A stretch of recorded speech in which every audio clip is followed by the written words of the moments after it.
बेटे पिछली 2 क्लासेस से हम वैज्ञानिक प्रबंध की तकनीकों और वैज्ञानिक प्रबंध के सिद्धांतों के बारे में पढ़ रहे हैं। वैज्ञानिक प्रबंध एफ.डब्ल्यू. टेलर के द्वारा दिया गया है और इसमें 4 ही सिद्धांत हैं और 4 ही तकनीकें हैं। उन 4 तकनीकों में से बच्चों 2 तकनीकें हम पढ़ चुके हैं।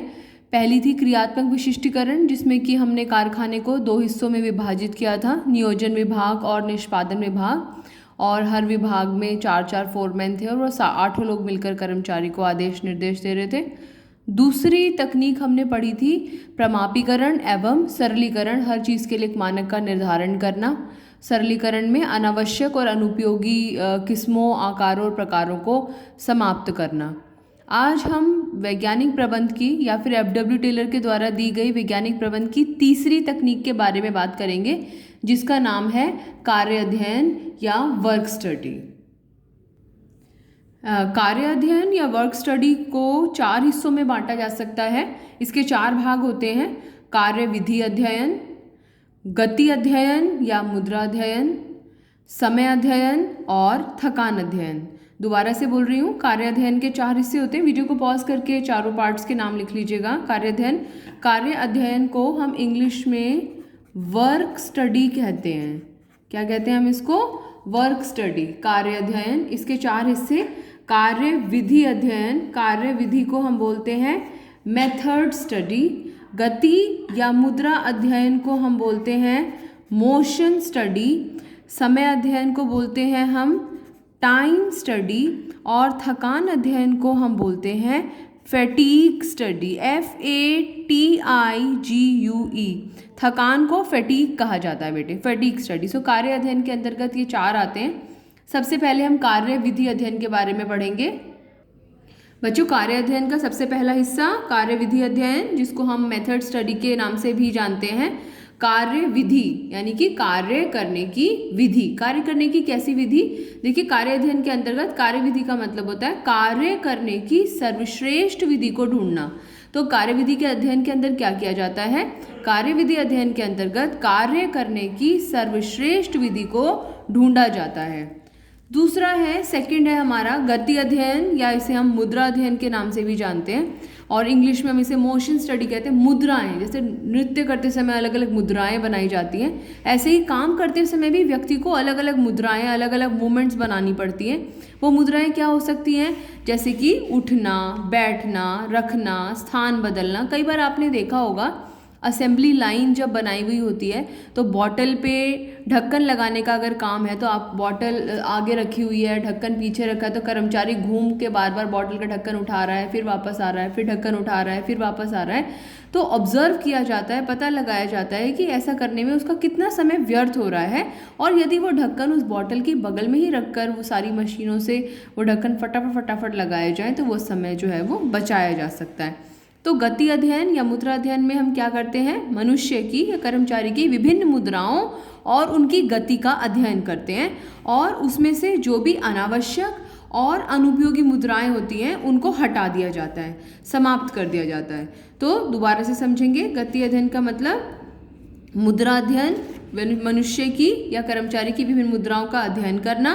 विभिन्न मुद्राएं क्या क्या हो सकती हैं? उठना, बैठना, सामान को रखना, स्थान बदलना आदि। और गति अध्ययन के अंदर हम क्या करते हैं? अनावश्यक और अनुपयोगी मुद्राओं को समाप्त कर देते हैं, हटा देते हैं।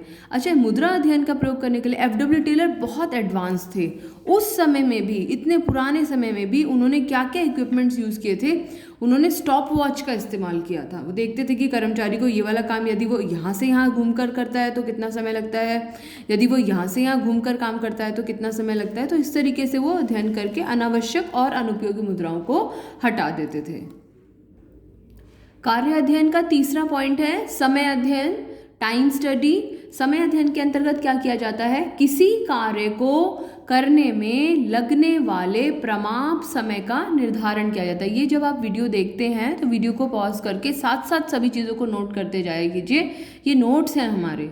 तो समय अध्ययन का मतलब किसी कार्य को करने में लगने वाले प्रमाप समय का निर्धारण, ये समय अध्ययन में करते हैं। इससे क्यों किया जाता है समय अध्ययन? फॉर एग्जाम्पल, हमने निर्धारित किया कि एक काम को एक व्यक्ति 2 घंटे में कर सकता है, तो अगर यानी कि अगर सपोज़ एक यूनिट बनाने में उसे 2 घंटे लगते हैं, तो वो 8 घंटे में कितनी यूनिट्स बनाएगा? 4 यूनिट्स बनाएगा।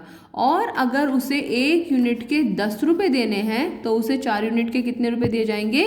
40 रुपये। तो ये पता चल गया कि अगर एक व्यक्ति 8 घंटे काम करता है तो वो कितने रुपए कमाएगा? 40 रुपये। तो हमें यहाँ पर, और या फिर हम ये कह सकते हैं कि अगर हमें 40 यूनिट्स बनानी है तो हमें कितने कर्मचारियों की आवश्यकता होगी। तो समय अध्ययन के अंतर्गत हमें समय अध्ययन करने का उद्देश्य क्या होता है? ताकि हम कर्मचारियों की संख्या का पता लगा सकें, उनके द्वारा ली जाने वाली श्रम लागत का पता लगा सकें, और अगर कर्मचारी अच्छे से काम नहीं कर रहा है तो उसको और अच्छे से काम कराने के लिए प्रेरक योजनाएं बना सकें। तो समय अध्ययन के 3 उद्देश्य: कर्मचारियों की संख्या का पता लगाना, श्रम लागत का पता लगाना और प्रेरक योजनाएं बनाने के लिए इसका इस्तेमाल करना। बहुत बार शॉर्ट क्वेश्चन या मल्टीपल चॉइस क्वेश्चन में ये सब इन्फॉर्मेशन हमारे काम आती है।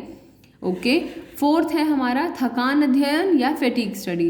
देखिए, जब हम काम करते हैं, आप भी, हम भी, कोई भी हम काम करते हैं तो हम शारीरिक और मानसिक दोनों तरीक़ों से थकते हैं।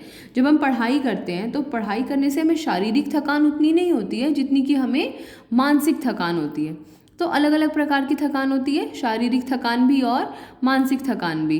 जब हमारी शारीरिक थकान होती है तो कई बार हम सोकर उस थकान को उतारते हैं। मानसिक थकान होती है तो हम करते हैं, चलो थोड़ा म्यूज़िक सुन लेते हैं, चलो चैनल चेंज कर लेते हैं, टीवी देख लेते हैं, थोड़ा इंटरनेट पर अपना टाइम स्पेंड कर सकते हैं। तो थकान अध्ययन में उससे क्या होता है, क्या फ़ायदा होता है? हमें आंतरिक बल की पुनः प्राप्ति होती है।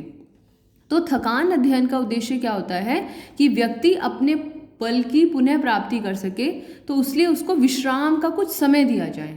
तो थकान अध्ययन के अंतर्गत क्या निर्धारित किया जाता है?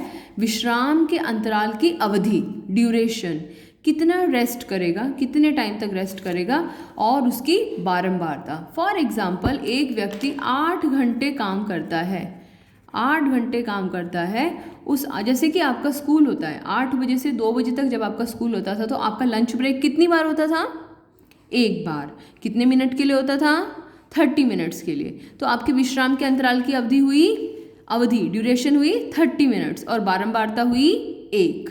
ऐसे ही फैक्ट्रीज में डिसाइड किया जा सकता है कि 8 घंटे में बारंबारता 2 बार ब्रेक दिया जाएगा, और कितने मिनट का ब्रेक दिया जाएगा? 30-30 मिनट का ब्रेक दिया जाएगा। तो थकान अध्ययन के अंतर्गत 2 चीज़ें निर्धारित की गई: विश्राम के अंतराल की अवधि 30 मिनट्स, बारंबारता 2। ये कुछ भी हो सकता है, हमने केवल एक एग्जाम्पल लिया है।